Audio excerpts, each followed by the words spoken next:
Hi hello friends, welcome to KTM blogs. நான் உங்கள் ஆனந்த்.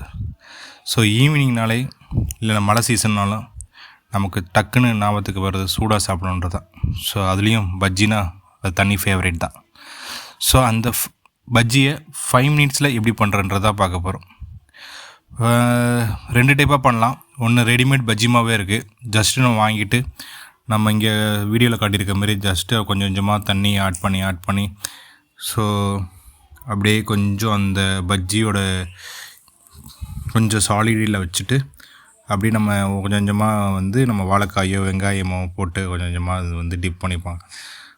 இல்லைன்னா நம்ம வீட்டிலையே நம்மக்கிட்ட இருக்கிற பொருளை வச்சு எப்படி பஜ்ஜி மாவு பண்ணுறதுன்றதையும் பார்க்கலாம். ஸோ ஃபஸ்ட்டு பார்த்திங்கன்னா கடலை மாவு 1 கப்பு.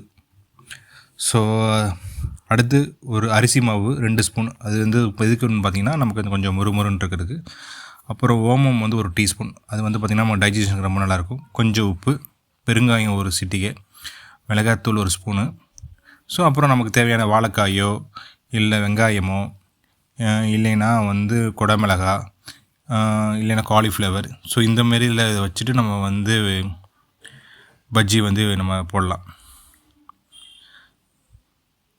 ஸோ ஒரு பவுலில் ஃபுல்லாக மாவை கொட்டிட்டு கொஞ்சம் கொஞ்சமாக தண்ணி ஊற்றிட்டு நல்லா கலந்துட்டு, ஸோ தண்ணி ரொம்ப அதிகமாக இருக்கக்கூடாது. கொஞ்சமாக அது அந்த மாவு கலக்கும் போது வேணால் கொஞ்சம் அதில் ஆயில் சேர்த்துக்கலாம். ஸோ சேர்க்கும்போது என்ன ஆகுன்னா அந்த நம்ம பஜ்ஜி எடுத்துக்கும்போது அந்த ஆயில் ரொம்ப இழுக்காது பஜ்ஜி. ஸோ இப்போ பார்த்திங்கன்னா ஏர் ஃப்ரையர்ஸ் வந்துருச்சு. ஸோ அந்தமாரி இதில் ஏர் ஃப்ரையர்லேயே வச்சு பார்த்திங்கன்னா ஆயில் இல்லாமல் கூட நம்ம பஜ்ஜி பண்ணலாம். ஸோ அதுலேயும் வேணால் நீங்கள் ட்ரை பண்ணி பாருங்கள். ஸோ கண்டிப்பாக அந்த பஜ்ஜியோடு நமக்கு ஒரு தேங்காய் சட்னி இந்தமாரி இதை வச்சு சாப்பிட்டோன்னா நல்லாயிருக்கும். பட் பஜ்ஜி போடும்போது பார்த்திங்கன்னா நல்லா அந்த மெயினாக அந்த மாவு பிசைகிறதுல தான் கன்சிஸ்டன்சியே இருக்குது. நீங்கள் கொஞ்சம் கொஞ்சமாக தான் தண்ணி ஊற்றணும். நம்ம ஜஸ்ட் லைக் தென் ஃபுல்லாக தண்ணி ஊற்றிட்டோன்னா டோட்டலாக பஜ்ஜி அந்த மாவு கரெக்டாக அந்த வாழைக்காயில் பேஸ்ட்டாக அந்த இதில் போய் கரெக்டாக ஒட்டாது. நான் வீடியோவில் உங்களுக்கு காட்டியிருக்கேன் எப்படி பஜ்ஜி அந்த இது எப்படி கொஞ்சம் கொஞ்சமாக தண்ணியை ஆட் பண்ணுறது. ஸோ எப்படி டிப் பண்ணிவிட்டு நம்ம எண்ணெயில் போட்டு நம்ம எடுக்கிறோன்றது தான்.